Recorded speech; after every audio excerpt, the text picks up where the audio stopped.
हमारे घर के पास एक 60 साला बुड्ढा अपने 2 बेटियों के साथ रहता था। उसकी बड़ी बेटी लगभग 22 साल की होगी तो छोटी लगभग 12-13 साल की होगी।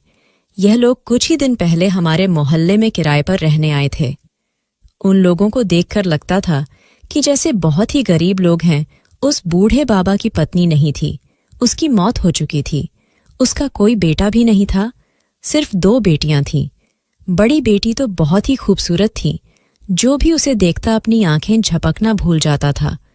उसकी शादी की उम्र भी हो चुकी थी, लेकिन अजीब बात यह थी कि जो भी उसकी लड़की का रिश्ता मांगने उसके घर जाता तो वह लोगों को धक्के मारकर घर से निकाल देता था और वह अपनी बेटियों को लेकर बहुत ही सावधान रहा करता था। आज तक उसकी बेटियों को किसी ने दरवाजे पर भी खड़ा नहीं देखा था। वह हमेशा अपने घर का दरवाजा बंद करके रखता था। स्कूल कॉलेज के अलावा वो अपनी बेटियों को कहीं नहीं भेजता था। एक बार मेरी नज़र उसकी बड़ी बेटी पर पड़ी थी तो वह मुझे बहुत ही चुप चुप और उदास लगी थी। मेरा दिल करता कि मैं उस लड़की से बात करूं, उससे दोस्ती करूं। एक दिन मैंने अपनी माँ से कहा कि मम्मी, मुझे लगता है कि मुझे पड़ोस वाली सितल से बात करनी चाहिए। उसका बूढ़ा बाप उसे घर में कैद करके रखता है। वह बेचारी कितनी उदास रहती है। अगर मैं उसके साथ दोस्ती कर लूंगी तो कम से कम उसकी तन्हाई तो कुछ हद तक कम हो जाएगी। मेरी बात सुनकर मेरी माँ ने मुझे डांट दिया। कहने लगी, खबरदार, जो तुम उसके घर गई और उससे दोस्ती की तो यह लोग मुझे बहुत ही अजीब लगते हैं। कुछ लोगों ने इसकी बेटी का रिश्ता मांगा तो इसने उन्हें घर से निकाल दिया। किसी को भी अपने घर आने नहीं देता। मुझे तो दाल में कुछ काला लगता है। मम्मी की बातें सुनकर मैं भी थोड़ा डर गई थी। मैंने आस पड़ोस में भी सुन रखा था कि यह लोग बहुत ही अजीब हैं। पड़ोस वाली आंटी तो कहने लगी कि मुझे तो लगता है कि इन दोनों का बाप बेटी का रिश्ता है ही नहीं, इन दोनों का रिश्ता कुछ और ही है। नहीं तो खुद ही सोचो, कोई बाप अपनी जबान बेटी को इस तरह कैद करके क्यों रखेगा? हालांकि छोटी बेटी तो हर जगह आती जाती रहती है, बस बड़ी बेटी को ही कैद करके रखता है। आंटी की बात सुनकर मैं परेशान हो गई थी। आंटी फिर हाथ हवा में लहराते हुए कहने लगी, अरे बेटा, जरूर उसके पीछे कोई बड़ी वजह होगी। मैं तो कहती हूं तुम भी इन लोगों से दूर ही रहना। आजकल का जमाना बहुत खराब है, कह नहीं सकते, सगे रिश्तों पर भी विश्वास नहीं कर सकते। आंटी की बातें सुनकर अब मेरी उत्सुकता और भी ज्यादा बढ़ चुकी थी। मैंने उन लोगों के बारे में जानना चाहती थी, उनसे मेल जोल बढ़ाना चाहती थी, जिससे कि मैं पता लगा सकूं कि आखिर सितल इतनी उदास और घर के अंदर बंद होकर क्यों रहती है। एक दिन मैं सितल के घर के सामने से गुजर रही थी तो मुझे अंदर से किसी के रोने की आवाज आई। मैं जल्दी से वहीं पर रुक गई और कान लगाकर सुनने की कोशिश करने लगी तो अंदर से किसी लड़की की जारो कतार रोने की आवाज आ रही थी। मैं एकदम से बहुत ज्यादा घबरा गई। मैंने बिना सोचे समझे जल्दी से गेट पर दस्तक दे दी। थोड़ी देर बाद वही बूढ़ा बाबा दरवाजा खोलने आया था। मुझे देखते ही गुस्से से बोला, क्या बात है लड़की, क्या चाहिए तुम्हें? मैं पहले तो थोड़ा घबरा गई, फिर खुद को नॉर्मल करते हुए बोली, अंकल, आपके घर से किसी के रोने की आवाज आ रही थी, इसलिए मुझे लगा कि कहीं आप लोगों को मदद की जरूरत हो। बाबा ने मुझे ऊपर से नीचे तक देखा और कहने लगे कि लड़की, हमें किसी की मदद की जरूरत नहीं है और अच्छा होगा तुम हमारे घरेलू मामलों से दूर ही रहो, हमें तुम्हारी मदद की कोई जरूरत नहीं। यह कहकर बूढ़े बाबा ने मेरे मुंह पर ही खटाक से दरवाजा बंद कर लिया। मुझे बहुत ही गुस्सा आया और हैरत भी हुई कि कैसा बदतमीज इंसान है। आखिर मैं उससे कुछ लेने तो नहीं गई थी, बस उसकी मदद करने ही तो गई थी। मैं घर वापस आ गई और अपनी माँ को यह सारी बातें बताई तो मेरी माँ उल्टा मुझ पर गुस्सा करने लगी। कहने लगी, क्या जरूरत थी तुम्हें दूसरों के मामलों में टांग अड़ाने की? मैंने तुम्हें पहले ही समझा रखा था कि उन लोगों से दूर रहना, फिर भी तुम्हारी दिमाग में बात नहीं जाती है। आने दो, तुम्हारे पापा को तुम्हारी शिकायत लगाती हूँ कि बेकार की हमदर्दियां बटोरने की तुम्हारी बेटी की बहुत ही गलत आदत है। इसको छोड़ाओ, नहीं तो हम किसी मुसीबत में पड़ जाएगी। मम्मी की बात सुनकर मैं खामोश हो गई और अपने कमरे में चली आई।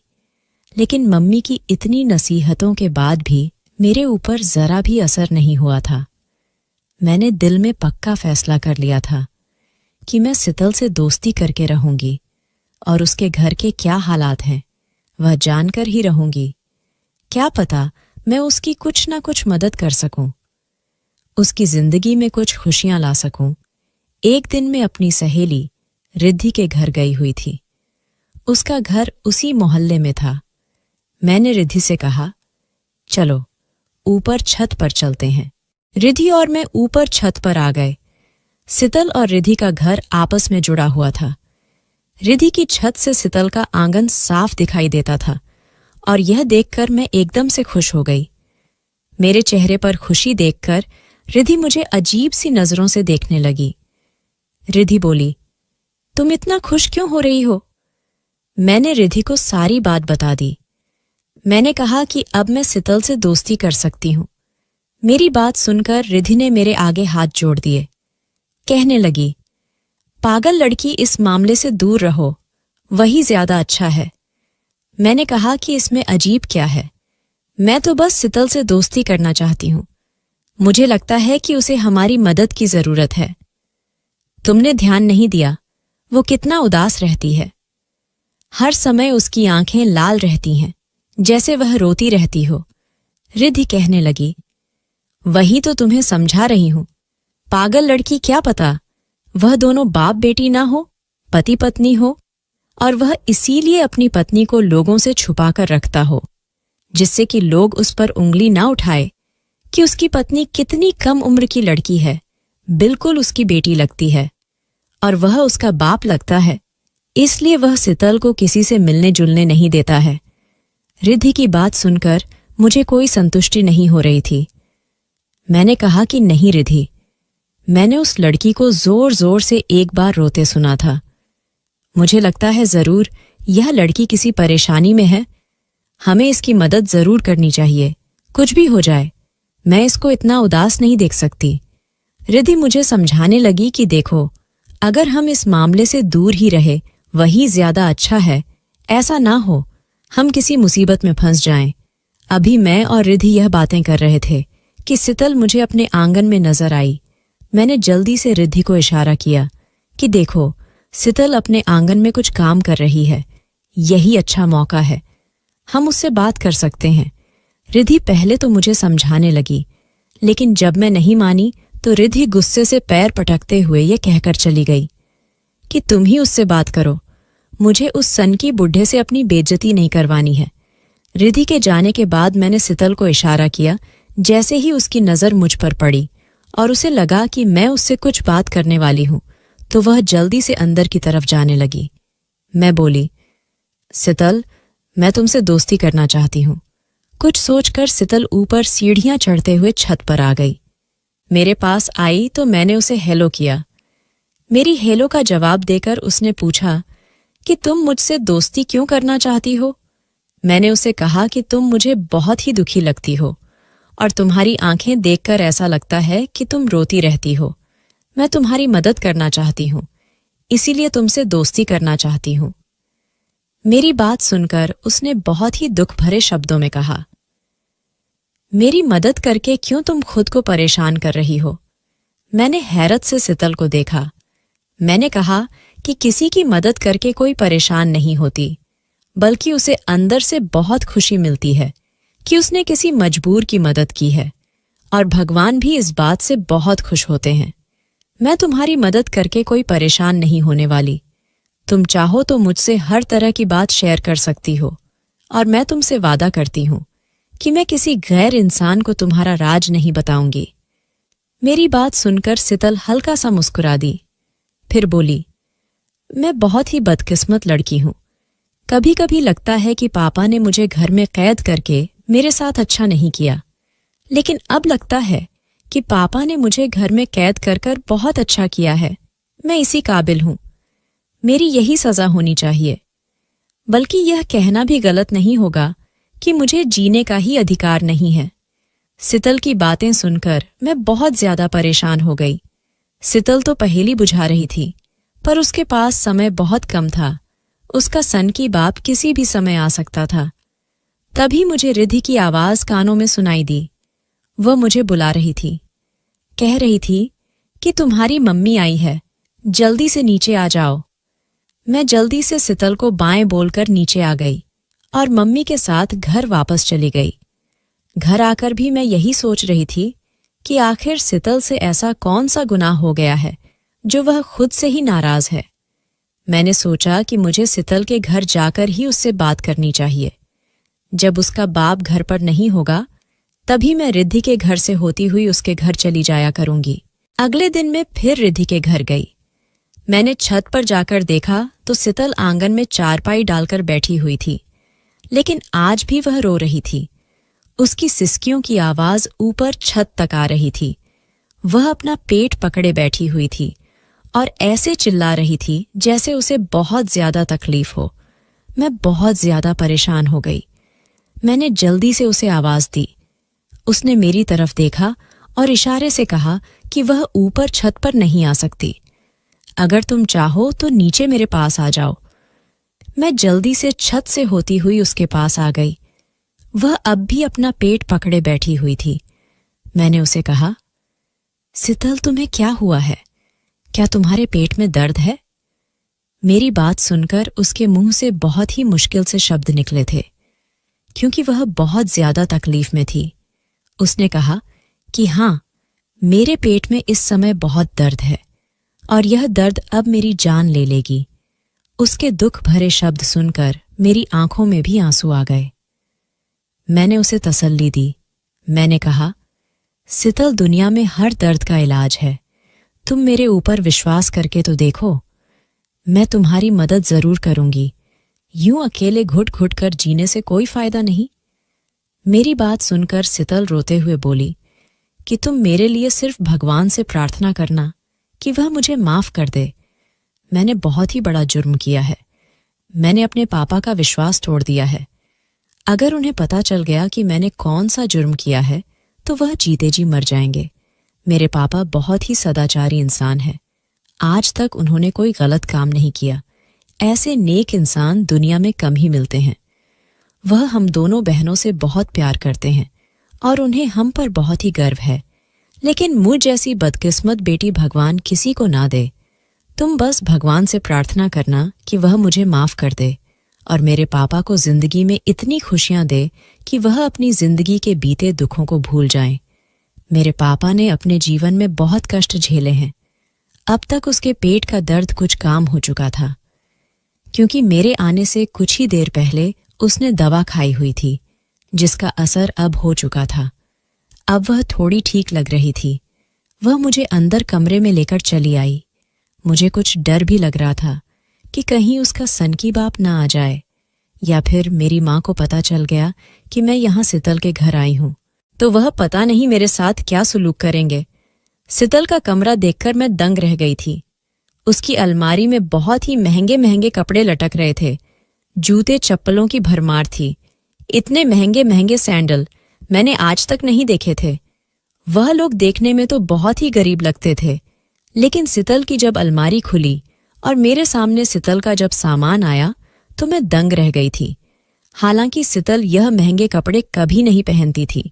वह हमेशा बहुत ही सिंपल से सादा कपड़ों में रहती थी। मैंने सितल से कहा, जब तुम्हारे पास इतने सुंदर सुंदर और महंगे कपड़े हैं तो तुम यह पुराने से कपड़े क्यों पहने रखती हो?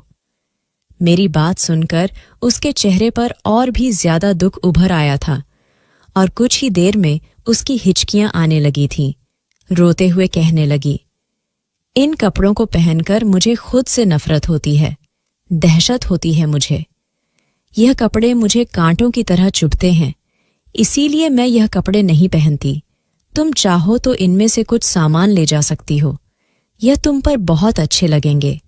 मैं सितल का सामान लेकर नहीं आना चाहती थी, लेकिन जब उसने बहुत जिद की तो मैंने एक सूट उठा लिया। फिर सितल बोली, तुम इसे जरूर पहनना, तुम पर बहुत अच्छा लगेगा, और जब मैं मर जाऊं तो मुझे आखिरी बार देखने जरूर आना। सितल की बातें सुनकर मेरा दिल दहल गया।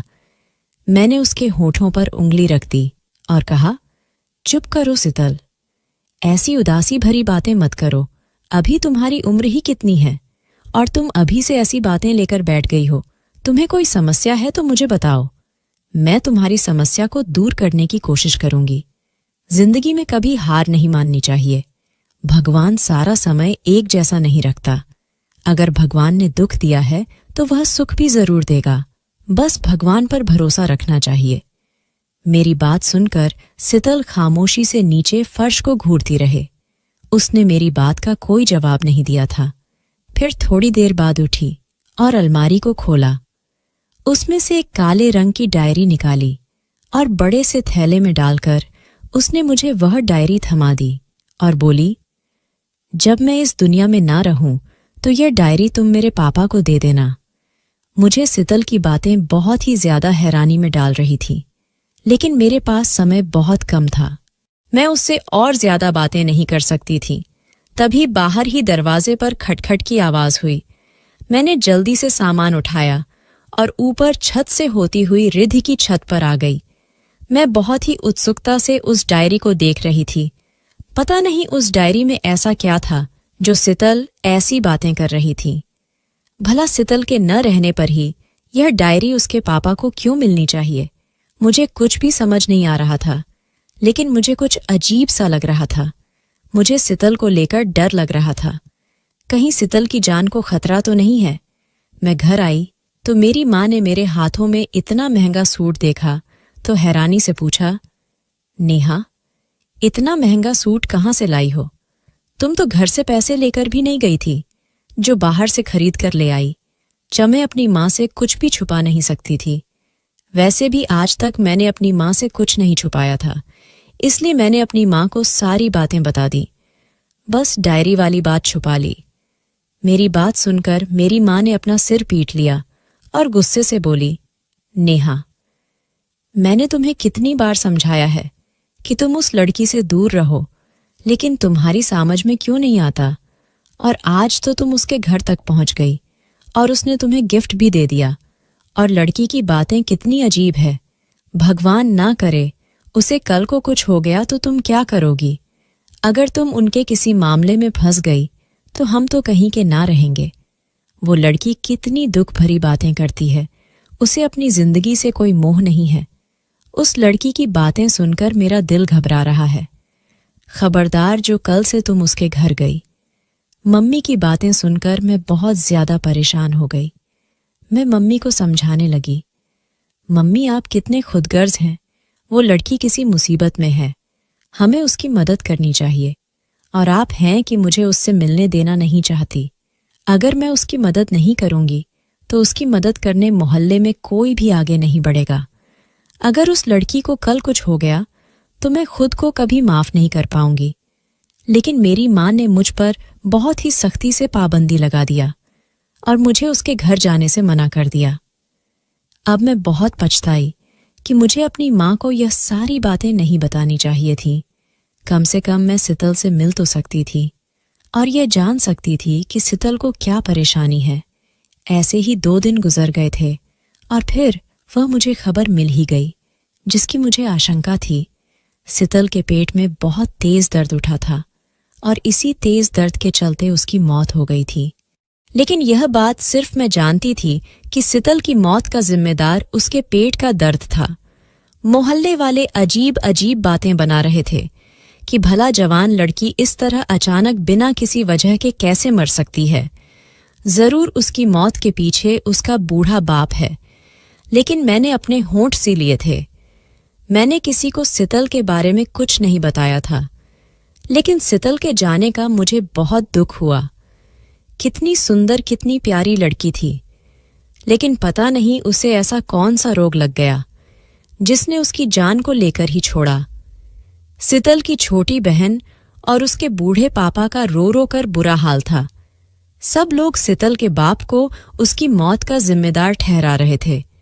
लेकिन मेरा दिल कह रहा था कि सितल का बाप बेकसूर है, क्योंकि सितल ने मुझे बताया था कि उसके पापा बहुत ही अच्छे इंसान हैं। अगर सितल के पापा उसे परेशान करते होते तो वह मुझे अपने पापा के बारे में कुछ ना कुछ जरूर बताती। लेकिन मोहल्ले वाले यही समझते थे कि जरूर दाल में कुछ काला है। सितल की मौत के पीछे यही बूढ़ा जिम्मेदार है। यही सब सोचते हुए सारे मोहल्ले वाले उस बूढ़े बाबा के घर इकट्ठे हो गए और उसे पूछताछ करने लगे। मेरे पापा भी गए थे। मेरे पापा ने पूछा, तुम्हारी बेटी जवान थी, शादी के लायक थी, फिर तुमने उसकी शादी क्यों नहीं की? चारों तरफ से बूढ़े बाबा पर सवालों की बौछार हो रही थी, लेकिन वह बेचारा जारो कथा रो रहा था कि मुझे नहीं पता मेरी बेटी को क्या हुआ था। उसने मुझे कुछ नहीं बताया था। शादी के लिए वह खुद ही मना करती थी, इसलिए मैंने उसकी शादी नहीं की थी। जब इतने अच्छे अच्छे रिश्ते मेरी बेटी के लिए आते थे और वह उन्हें मना कर देती थी, तो मैं अपनी बेटी का सारा गुस्सा रिश्ता लाने वालों पर निकाल लेता था, क्योंकि मैं अपनी बेटी से बहुत प्यार करता था। मैं उससे कुछ कह नहीं सकता था। जब सितल के पापा बार बार कहने लगे कि अपनी बेटी की मौत का जिम्मेदार मैं नहीं हूं, तो सब मोहल्ले वालों ने तय किया कि पुलिस को खबर देनी चाहिए, और फिर पुलिस को खबर की गई। सितल के पापा ने सब मोहल्ले वालों के हाथ जोड़े कि मेरी बेटी की मौत नेचुरल थी, उसकी मौत के पीछे किसी का हाथ नहीं था। पुलिस आएगी तो मेरी बेटी का पोस्टमार्टम होगा, पर मैं यह बिल्कुल नहीं चाहता। अगर आप लोग कहे तो मैं खुद पुलिस के पास जाने को तैयार हूं, और आप जैसा कहेंगे मैं पुलिस में जाकर कह लूंगा, लेकिन मेरी बेटी को कोर्ट कचहरी के चक्कर में मत घसीटो। अब तो वह इस दुनिया में भी नहीं है, उसे चैन की मौत तो मर जाने दो। लेकिन मोहल्ले वालों ने सितल के पापा को समझाया कि जब तक आपकी बेटी का पोस्टमार्टम नहीं होगा, लोगों को पता कैसे चलेगा कि उसकी मौत कैसे हुई है। हो सकता है आप अपनी बेटी की मौत के जिम्मेदार ना हो, लेकिन यह भी तो हो सकता है कि उसकी मौत का जिम्मेदार कोई और हो। अगर पोस्टमार्टम रिपोर्ट आएगी तो पता चल जाएगा कि सितल की मौत कैसे हुई थी, जिससे कि आपकी बेटी को इंसाफ मिल सकेगा। लेकिन सितल के पापा बार बार मना करते रहे, और बार बार मना करने पर मोहल्ले वालों को और भी ज्यादा शक हो गया कि हो ना हो सितल की मौत का जिम्मेदार खुद उसका बाप है। खैर, सितल की लाश को पोस्टमार्टम के लिए भेजा गया, और फिर उसके बाद पता नहीं क्या हुआ, भगवान ही जाने। लेकिन पोस्टमार्टम के बाद सितल के पिता बहुत ही शांत थे। अब उसके आंसू थम चुके थे। पुलिस वालों ने सितल के पिता को बेकसूर ठहराकर उसे छोड़ दिया था। सितल के पिता ने बहुत ही शांति मन से अपनी बेटी का अंतिम संस्कार किया। मोहल्ले वाले हैरान थे कि आखिर पोस्टमार्टम की रिपोर्ट में ऐसा क्या आया जो सितल के पिता इतने शांत थे, और अब वह अपनी बेटी का मातम भी नहीं मना रहे थे। पुलिस वालों ने भी उसे निर्दोष साबित कर दिया था, लेकिन मैं बहुत बेचैन थी। मैं जानना चाहती थी कि सितल की मौत कैसे हुई थी। मेरा दिल कहता कि खुद जाकर सितल के पापा से पूछ कर आऊं, लेकिन उधर जाने के लिए मेरी मम्मी ने सख्ती से मना कर दिया था, इसलिए मन मार कर बैठी रही। और फिर अचानक ही सितल के पापा से बात करने का बहाना मिल गया। सितल दी गई मुझे वह काले रंग की डायरी याद हो आई, जिसके लिए सितल ने कहा था कि मेरे मरने के बाद यह डायरी मेरे पापा को दे देना। मैंने जल्दी से वह डायरी ली और सितल के घर की तरफ चल दी। एक पल को ख्याल आया कि क्यों ना यह डायरी खोलकर पढ़ लूं, जरूर इसमें सितल की मौत का राज छुपा होगा। लेकिन फिर सोचा, यह सितल की अमानत है और मुझे उसके पापा को दे देना चाहिए। मैं जैसे ही सितल के घर में पहुंची तो वहां पर गेट पर बड़ा सा ताला पड़ा हुआ था। पड़ोसियों ने बताया, सितल के पापा तो यहां पर किराए पर रहते थे, अपना सामान लेकर यहां से चले गए हैं। यहां से थोड़ी दूर पर उन्होंने अपना मकान ले लिया है और खुद का कारोबार शुरू कर लिया है। अपनी छोटी बेटी का एडमिशन एक बहुत ही अच्छे स्कूल में करा दिया है। ये सुनकर मुझे हैरत का झटका लगा था। जो लोग कल तक इतने गरीब थे कि उन्होंने इस गरीब मोहल्ले में किराए पर मकान लिया हुआ था, आज वह बेटी के मरने के बाद इतना अमीर कैसे हो गया। मैं अपने कमरे में बैठे यही सोच रही थी कि डायरी खोलकर पढ़ लूं या नहीं पढ़ूं। वह काले रंग की डायरी मेरे सामने पड़ी हुई थी, और फिर मैंने फैसला कर ही लिया कि मुझे यह डायरी खोलकर पढ़ लेना चाहिए। जब सितल के पापा मुझे कभी मिलेंगे तो यह डायरी मैं उन्हें वापस कर दूंगी। और फिर जैसे ही मैंने डायरी पढ़ना शुरू किया, वैसे वैसे मेरे होश उड़ते चले गए थे। डायरी में बहुत ही अजीबोगरीब बातें लिखी हुई थीं। डायरी में लिखा हुआ था, पापा मुझे माफ कर देना, मैंने आपके विश्वास को तोड़ा है। जो पाप मुझसे हुआ है उसके बाद मैं आपके सामने सर उठाने के काबिल भी नहीं रही हूं। पापा, आपकी परवरिश में कोई कमी नहीं थी, कमी तो मेरे अंदर थी जो आपकी परवरिश को दागदार बना दिया। माँ के मरने के बाद आपने मुझे माँ और बाप दोनों बनकर पाला था, लेकिन मैं ही रास्ते से भटक गई थी। कॉलेज में मुझे एक लड़के से मोहब्बत हो गई। उसका नाम हरीश था।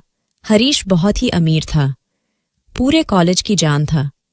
लड़कियां उसके पीछे दीवानी थीं, लेकिन वह मेरे पीछे आया था और मैं भी उसकी मोहब्बत में गिरफ्तार हो गई। उसकी बड़ी सी गाड़ी, बड़ा सा बंगला और पैसे की चमक ने मुझे अंधा बना दिया। मुझे लगा कि वह मुझसे सच्ची मोहब्बत करता है। मैं उसके बड़े से बंगले में रानी बन के रहूंगी, लेकिन वह तो मुझे अपने मकसद के लिए इस्तेमाल कर रहा था, मुझसे अपनी हवस शांत करना चाहता था। मैं हरीश को अपना मसीहा समझती थी, लेकिन वह तो मसीहा नहीं बल्कि इंसान के रूप में छुपा एक भेड़िया था। मुझे अपने बड़े से बंगले में यह कहकर ले गया था कि शादी से पहले अपने घर को देख लो, जिस घर में मैं तुम्हें रानी बनाकर रखूंगा। मैं भी खुशी खुशी उसके पीछे चली गई थी, लेकिन मुझे क्या पता था कि वहां वह मुझे अपना बंगला दिखाने नहीं, मुझे वहां की रानी बनाने नहीं, बल्कि वह मेरी इज्जत रौंदने के लिए लेकर गया था। जिस समय मैं उसके बंगले पर पहुंची थी, पूरा बंगला सुनसान था। वह भूखे भेड़िए की तरह मुझ पर टूट पड़ा था। मेरी चीखें सुनने वाला वहां कोई नहीं था, और जब वह अपने इरादों में कामयाब हो गया तो उसके चेहरे पर ऐसी मुस्कान थी कि जैसे उसने कोई किला फतह कर लिया है। शर्ट के बटन लगाते हुए बोला था, पूरा कॉलेज तुम्हारी खूबसूरती का दीवाना था, लेकिन मैंने अपने दोस्तों से शर्त लगाई थी कि मैं इस फूल का रस चूस कर रहूंगा, और आज मैंने वह कर दिखाया है। फिर उसके बाद उसने मेरी तरफ एक हीरो की चैन फेंकी थी, यह कहकर यह तुम्हारी कीमत है, तुम चाहो तो आगे भी मुझे खुश कर सकती हो। मैं ऐसे ही कीमती उपहार तुम्हें भेंट करता रहूंगा। मैंने कहीं पर सुना था कि हीरा छाटने से मौत हो जाती है। मैं अपनी किस्मत पर खून के आंसू रो रही थी। जब मेरे पास मेरी अपनी इज्जत ही नहीं बची थी, तो फिर जीने का क्या मतलब था। मैंने वह हीरे की चैन पूरी की पूरी निगल ली। वह मेरे हलक के नीचे से कैसे उतरी, मैं नहीं जानती। उस समय मुझे कुछ होश नहीं था।